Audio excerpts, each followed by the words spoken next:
Dollar एक currency से एक हथियार कैसे बना। अमेरिका पूरी दुनिया पे रूल करता है। अमेरिका डिक्टेट करता है। जितने भी इन्वेस्टर्स हैं, जितने भी सरमायाकार हैं, वो पूरी दुनिया से पैसा निकाल कर इस वक्त यूएस यानी कि डॉलर्स जो है वो परचेज कर रहे हैं। अस्सलाम वालेकुम, मैं हूं आपके साथ इंजीनियर अब्बास हैदर और आज एक बहुत ही इंपॉर्टेंट टॉपिक के साथ हाजिर हुआ हूं। दुनिया का सबसे बड़ा हथियार कौन सा है? यूएस डॉलर एक करेंसी से एक हथियार कैसे बना और पाकिस्तान के साथ बाकी मुल्क भी इसके डिपेंडेंट कैसे बने।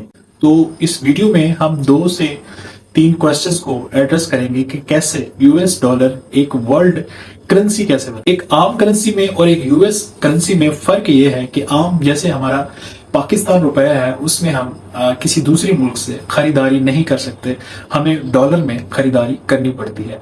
तो इसका मतलब ये है कि जो यूएस डॉलर है उससे हम पूरी दुनिया में ट्रेड कर सकते हैं और हम कोई भी चीज बाय कर सकते हैं। तो डॉलर एक ऐसी करेंसी है जिससे हम पूरी दुनिया के साथ ट्रेड के लिए इस्तेमाल कर सकते हैं।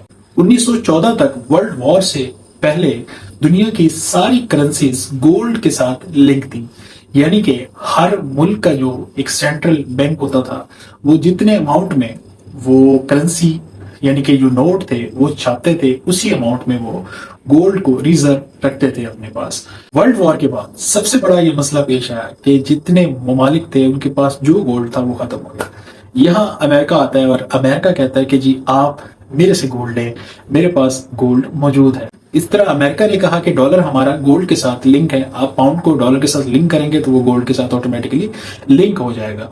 तो ये एक मजबूरी बन गई उस वक्त और अमेरिका का यूएस डॉलर उभर कर सामने आया। तो इस तरह 75% जो बाकी ममालिक का जो गोल्ड रिजर्व था वो अमेरिका के पास था। गोल्ड को एक करेंसी के बैकअप के तौर पे रखा जाता था, लेकिन 1944 में एक ब्रिटेन वुड्स एग्रीमेंट पास होता है जिसमें ये चीज तय होती है कि यूएस डॉलर को ही बैकअप के तौर पे अब रखा जाएगा। यानी कि गोल्ड के बाद अब यूएस एक करेंसी थी जिसको इतनी अहमियत मिल गई कि वो अब सबसे ऊपर उसका लेवल। तो 1971 में निक्सन प्रेसिडेंट ने गोल्ड जो कि एक करेंसी के बैकअप पे इस्तेमाल होता था उसको हटा दिया। तो इससे हुआ ये कि डॉलर जो है वो सबसे ऊपर चला गया। और इसकी मैं एक आपको एग्जांपल दूं कि पाकिस्तान में से अगर किसी ने जर्मनी में कोई चीज बाय करनी है तो सबसे पहले उसको अपने रुपए को डॉलर में कन्वर्ट करना पड़ेगा और फिर उनके बैंक में जाके उस डॉलर को यूरो में या जो भी उस मुल्क की करेंसी होगी उसमें वो तब्दील करेंगे।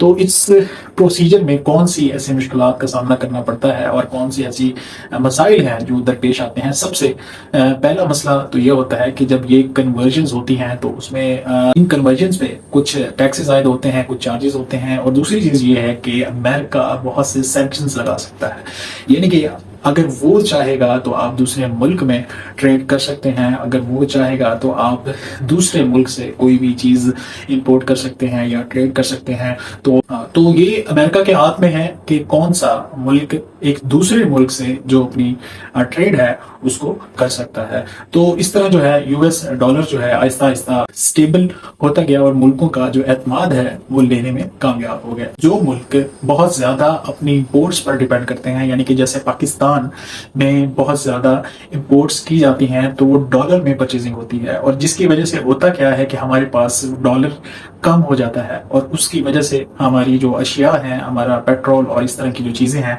उनकी जो प्राइस है और उसमें इजाफा हो जाता है। तो करंट सिचुएशन ये है कि जितने भी इन्वेस्टर्स हैं, जितने भी सरमायाकार हैं, वो पूरी दुनिया से पैसा निकाल कर इस वक्त यूएस यानी कि डॉलर्स जो है वो परचेज कर रहे हैं।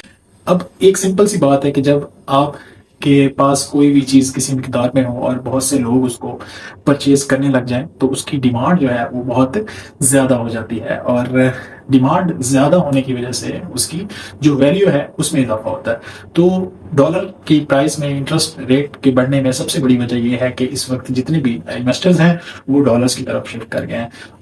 और आज हम जब देखते हैं कि अमेरिका पूरी दुनिया पे रूल करता है, अमेरिका डिक्टेट करता है दूसरे मुल्क की पॉलिसीज में, उनके इंफ्रास्ट्रक्चर में, उसका जो ये बिहेवियर है वो इस हथियार की वजह से है, इस डॉलर की वजह से है।